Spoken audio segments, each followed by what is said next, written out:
Hi, we are The Turners. Hi, we're the Turners. My name is Vickie Turner. My name is Marlon Turner.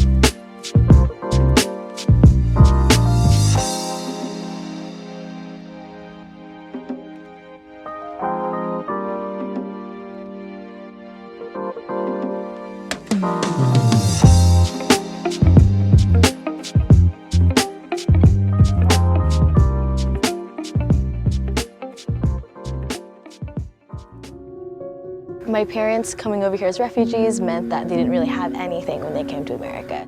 Having reliable healthcare and having a reliable doctor was really important. Cộng đồng của tôi, trạm y tế của tôi. 我的社区，我的诊所。Mi comunidad, mi clínica. bulshada iyo baqaaraha. My community, my clinic.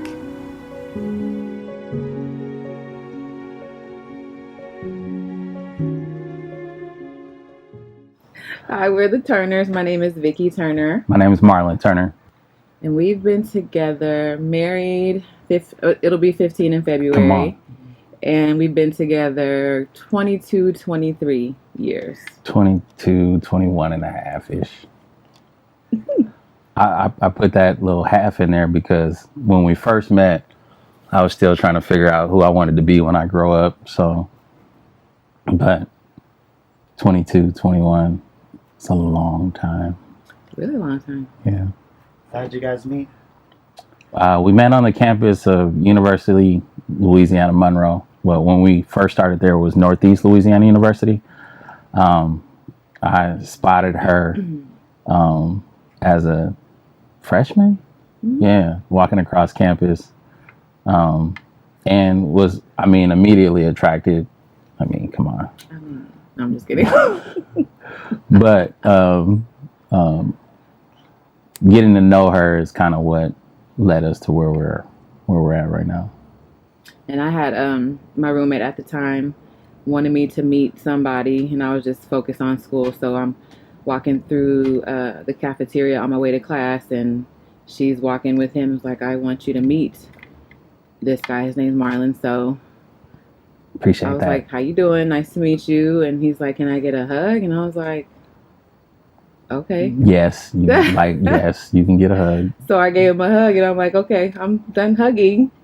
He was like, oh, I can get used to these. I'm like, oh my God, really? This is what we're doing.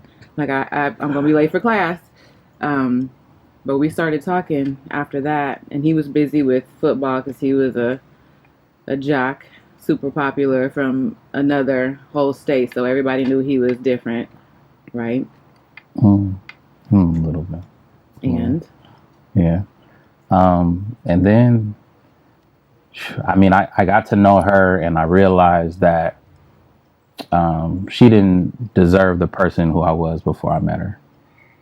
So, because of who she was, I grew up. I grew up a lot faster because of who she was and who I got to know. So we've been together since my late freshman year. And what were you? Oh, I probably was senior. Yeah, senior. I probably was just getting finished playing football. Yeah. So you know how girls do. If you find somebody cute and you like them, you kind of are attending the events that they're going to be at. You eat lunch in the cafeteria they're going to be at, and you're cute, making sure they see you, that type of thing. So we kind of courted each other for a while. I met his mom. She came to a game, and we actually went to the club with his mom, which was strange. I was like, your mom is in Turn up. But that went on for a while. And one day we were at his frat brother's house. It was me on a constant at his frat brother's house. Me, the only female, with a house full of dudes. Just, spending quality time or whatnot. But somebody had asked him something about us, and he was like, "Yeah, my girl." I was like, "Your girl?" So I'm gonna need to know when that happened because I need dates. Like, when was I officially your girlfriend? I mean, when you met the homies, I mean, that was really an interview period, right? When you bring somebody you're interested in around your friends, that's really the stamp of approval. That's letting them know that you're off limits. And just seeing if, how you handle that environment, because you get, as a female being around a bunch of guys, you get a lot of information. You get to see how we interact with each other. You get to see the good and hear the bad, and just, exposing you to that and to some really good dudes, man. Yeah, some really good people, man, was kind of the foundation of kind of how we started our relationship. And then I knew kind of early on that we were going to be together and that he was going to be my future husband. So he graduated before I did and moved back to Seattle, and I had about a year and a half left of nursing school. So he moved here, and I was wondering how that was going to work. But he flew back to visit. I flew here to visit. And we just kind of made it work talking. But as long as we stayed busy, like, he had a full-time job, he was getting an apartment and stuff ready for us, and I was focused on school, just, to make sure that I graduated on time and could move up here. But I told him my plans are to move to Seattle, but there wasn't no but I'm gonna need a little something before, after I moved there. I mean, it didn't matter, but I knew that I was coming up here and we were gonna start our lives in Seattle together. So we had went on vacation. You graduated. Cruise. Yeah, right? That was your graduation cruise. So much time has passed. We were on a vacation in Miami. We were going to go on a cruise, and yeah, so there was a lot of pressure, man, for this engagement, and a lot of pressure. And I remember having conversations like, you don't want me to ask you to be married or ask you to be my wife until I'm ready.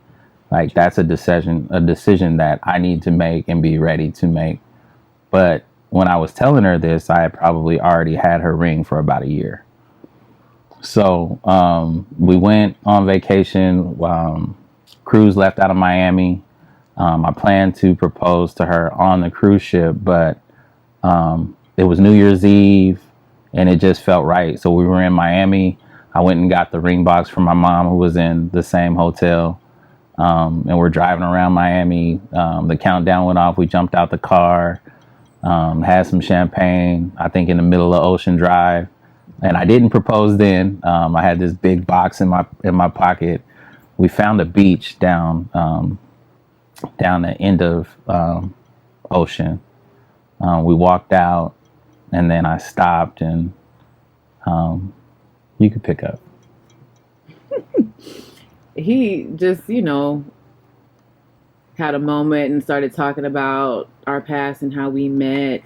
And I can't remember his exact words, but it was something to the effect of, I know through life there's going to be constant ups and downs, and to ensure that we go through those together, will you be my wife? And he was on one knee on the sand, the wind was blowing, the stars were in the sky. I was crying like somebody died in my family. I was like, what's going on? And I couldn't see because there were so many tears in my eyes, and he had the ring, so I just said yes, and he put it on. And it wasn't until like later that night I realized what the ring even looked like, and found out that his mom and one of his best female friends had known about the ring, were hiding the ring from me. But it's true, you want to let them know your intentions, but you don't want anyone, for that matter, male, female, to go into a marriage before they're ready, because it's not gonna end up well. So everybody needs to be on the same page. Yeah, and right? I got there a lot faster because of me and you. I think we got married when you were 25, I was 28. Sounds about right. Yeah, so it'll be 15 years. In February. My goodness. And we had a whole plan. We said, we're going to be engaged for this long. I think we were engaged for like 2 years. Yeah. I planned my own wedding over the course of I don't know how long. What? With the help of. Oh, sorry. You help. No, not me. I mean, I help minimum, but Aralia. Yeah. So we have a really good friend. I did majority of the planning, but she was coming into retirement and was like, this is something I'm thinking about doing after retirement. So let me take the wheel. And, if you invest that much time planning your wedding from top to bottom, and I was afraid to let that go. But she was like, you can trust me. So I let the reins go. But it was stressful. We created our own budget because we knew, this is just a day.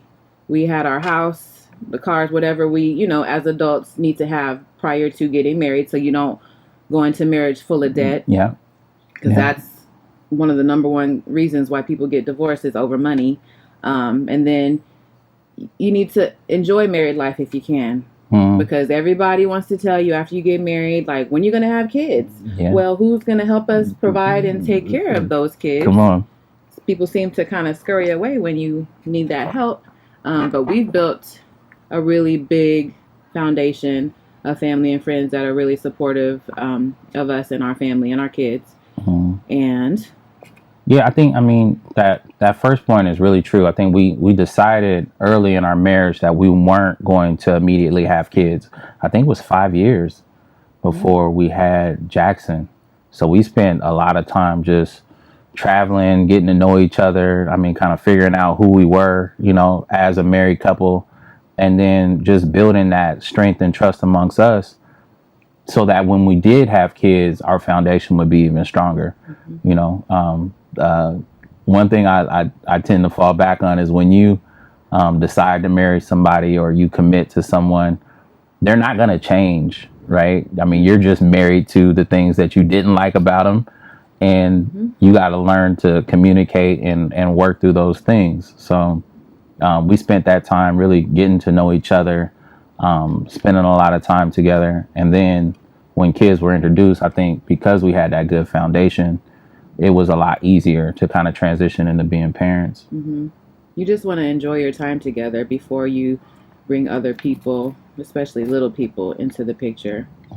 Because as soon as kids come into the picture, I mean, it's the biggest blessing that we could have ever asked for. But life does change, and you have to learn to navigate life with other people. You're responsible for those people. You have to provide for those people, and you can't just pick up and go when you used to. So things are a lot different, but we wouldn't change it for anything. Absolutely. So here we are today. Looking forward to our anniversary. Yeah, COVID anniversary, right? Well, I don't know. We'll see. We'll make it do what it do. Yeah, we'll figure it out. Come February. Yeah. Kind of going back to the point we made earlier about working things out and being on the same page, and there's ups and downs. Like during his proposal, that's one of the key things that he said. On this journey of love, marriage, life, family, everything, there's always gonna be ups and downs, and it's really important, number one, to communicate. And I can wholeheartedly say that because coming into this, I mean, I came from a very sheltered upbringing. So him being the man from Seattle, I mean, he knows everybody. No matter where we go, we could be in a whole nother country and he'll have people coming up to him. He's just really personable. And again, I had a very sheltered life, like couldn't have boyfriends, couldn't do what normal teenagers were doing. But me being his girlfriend, I had to grow up a lot, like especially in college. He knew a lot of people. He was a star football player. And even here he had many friends, female, male. And I don't know if it was me being insecure or me just being naive or, a little bit of both. But I had to grow as a person, learn how to communicate and express my feelings at the time and not hold on to those feelings and let them stack up. And then it's just a big explosion at the end. And he's like, whoa, this is from when? And why did we talk about it then? So I am so much better. Yes, you are. In that area. If I don't like something or I got something to say, I say it. Yeah. Then he's like, I'm like, you said. Mm-hmm. I mean, communication is truly key. Because men cannot read our minds. Let's be honest. Also, another thing is try not to change the person that you are married to. You knew, hopefully, you knew everything about them coming into the picture, all their quirks, everything about their personality. And that's who you did choose to marry and make babies with. So you accepted them at that point, but you can't change anybody. All you can do is love them for who they are, be supportive of them, and bring out the best in them. Absolutely. Right? Yeah. It's funny that you touched on early parts in our relationship, because there was a lot of growing on both sides. I had, a lot of female friends, and just even looking at other females early in our relationship was a trigger. It was like, why are you looking at her? And da, da, da, da. I would see it first. There would be a beautiful female. I'm like, I see her. You looking at her, huh? I already knew. Just crazy stuff. Right, yeah. Like, why? So it was one of her first trips to Seattle. I dropped her off at my best female friend's house, Megan, actually the godmother to our children. I dropped her off at her house, a house full of females, and told her I didn't tell her anything. No, he said, I'll be back. And I knew that because of the relationship that I had with them. I had known Megan, man, since probably the second, third grade, that she would be in good hands. And this is the type of group of females that I want you to build your relationships with. And she came out. On the other side, a little tipsy, with sisterhood. Yeah. But then just kind of pulling back into, the challenges of being married and being in relationships. One thing that kind of holds true that I remember my dad saying to me was, don't go to bed angry, or don't go to bed upset. And it's hard. And I can't say that happens all the time. I have went to bed upset, and I'm sure she has as well. I've been in bed typing out a paragraph text message that I wanted to send to her while she's been asleep right next to me. But it was in typing that out and letting it sit for a little bit before pressing send, and coming back, and really communicating about how I feel, or how something that she did or something that I may have done made her feel, is kind of how we've been able to navigate through some of our biggest, arguments and issues.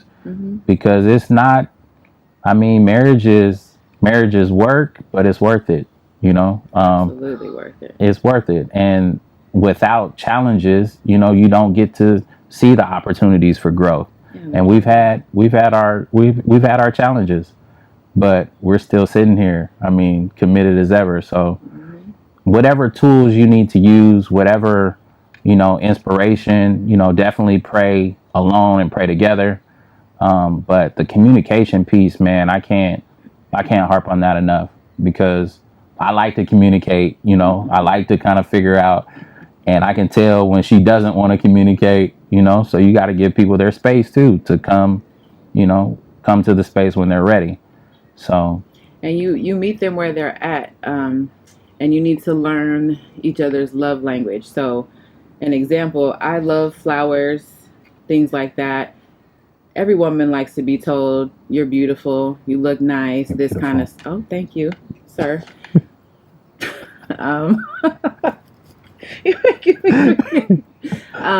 But love language. So you can't expect every person to do the same thing or do what you want them to do. All you can do is learn again their love language and express the things that you like, and hopefully you guys can meet somewhere in the middle. Yeah. Black marriage, man, and black love is really important. Seeing this, kind of the building of the black family is definitely something that we need to continue. I remember seeing married couples as I was younger, being together. Our house on Finley, was a community spot, man, where a lot of my mom and stepfather's friends would come and hang out. The Esquire Club, now that I'm a member of, there's a lot of married men in that club that have been married for 40 and 50 years. We went to an event just last year, the Black Marriage Ball, where we saw, couples that have been together for 60 years, and that's all inspiring, because that's the goal, right? that's the goal, to have shared life with someone that you're committed to for that long a period of time. You know, we're on 15 now. We have, you know, friends that are on the same, you know, track as us, Derek and Stephanie Wheeler Smith. You know, we have kids around the same age, been married around the same amount of time. And it's just good, man, to sometimes hear from, you know, younger couples that may even be thinking about it or just gotten married, that, you know, we may be relationship goals. We are setting an example for others to follow, you know, and setting the blueprint for, you know, kind of how marriage should look and should go. Of course, they're not in this house with us and they don't see our everyday struggles, but to be able to be a part of kind of pushing marriage is cool forward, you know, is something that we definitely take pride in. Yeah. And in doing that, we surround ourselves with couples. You know, we surround ourselves with married couples and people that are in committed relationship, because people that are in relationships need to be around people that are in relationships, right? You can't, it's really hard to hang out with your single friend all the time when you're married, you know, because the single friend is single, you know, always available. So there's different, you know, there's different energy that comes out with that. But now, come on, like, we're not, you know, we're not saying that we don't have any single friends, but it's definitely needed to surround yourself with other married couples. It just kind of builds the strength in relationship. You guys can talk about things and share and know that all of you guys are in it for the same reason. There's a, you know, just a common understanding about being married. Surrounding yourself with like-minded other couples is really important, because you vibe off each other, you share stories, you counsel one another when those times are hard. You know, the guys can meet, the females meet, talk on the phone, but that's really important. And for us also, with our kids, I mean, when your kids see strong Black love and unity, that's what they're going to emulate when they get older, because that's a representation in their household. That's what they know. So it's really important to be respectful to one another in the presence. I mean, just in general, not just in the presence of your kids, but just to provide that foundation for your children. Like, this is what is going to happen for me in my future, and this is what I want a man or a woman to be like, and this is how I should be treated, and this is what I do and do not accept, type of thing. Because society doesn't really show you on TV. Come on. The Cosby Show, I mean, Blackish, I can only name a few, but there's only a couple of shows that represent beautiful Black love, not just the man or the woman, single man and woman taking care of the kids by themselves and whoever stepped out. I mean, all of that is real, but it's really important to show the best part of it. Yeah, just, I mean, living by example, you know, living by example. There's so many, right, examples of how to be single, and, you know, how to talk to this person, how to get this bag, and how to talk to this many females. But you don't see that many songs about being committed and being married, you know, to somebody for 15 years, you know. So it's really a conscious decision for us to share our love publicly and, you know, really kind of just hammer out there that, man, this is dope. You know, this is dope. Now, it took some time for us to get here, you know, it took some time, but, you know, once we're here, man, there's no plan B. We in it to win it. You my boy. You my girl. You my bae. So it's really, really important to be supportive of your spouse and be their cheerleader. No matter how crazy the idea may sound, you're there to support them so they can follow and chase their dreams. And you want the same for yourself as well. Right? Yeah, absolutely. She's been my biggest cheerleader since we met. Starting off in the promotion and entertainment business, man, where she got to see firsthand working the door and taking the money. Some of y'all a lot of you have seen me. Yeah. At the door, like this, at a table just like this with a box. Yeah. So she was supportive in that aspect, because I felt like, why would I trust anybody else with the money and not, you know, her? She needs to be the first line of defense, right? So when we're charging $20 cover, they can't argue with her. That's my wife. Like, you're not on his list, or she knows who's on the list. The lies that were told Yeah. that door. And some people didn't even know that I was his wife. I'm like, really? Okay. Yeah, so being supportive, man, is in the very forefront, man, of any relationship, especially when you're married. We had another, man. I'm one of big ideas, and she's been, the biggest cheerleader. I mean, blessed and thankful. Another big idea, right? And in her support, man, we've talked about just her voice, right? Communicating this message means something different than me communicating it, right? So when she talks about what blessed and thankful means to her, it's received totally different than when I talk about it, because she can connect with women in a way that I can't.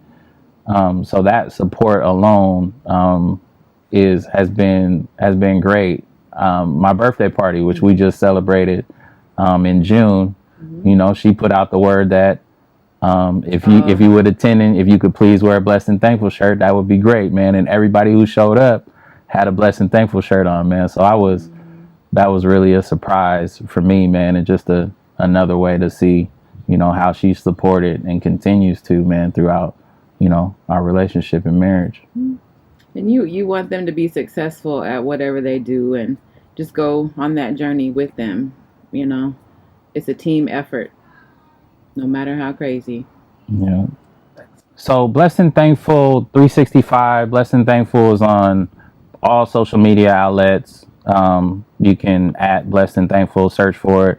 My name is Marlon Turner. You can find many of the posts there on her page as well. So IG, Facebook, Twitter, either Blessed and Thankful or Blessed and Thankful 365. Closings, any words that you guys could share with a couple that either just got married, like myself, or some couples that are thinking about getting married? Man, if you just got married, just understand that, man, communication is key. Communication is key. Don't let things fester. Talk about it. Be very honest in your relationship and how you feel.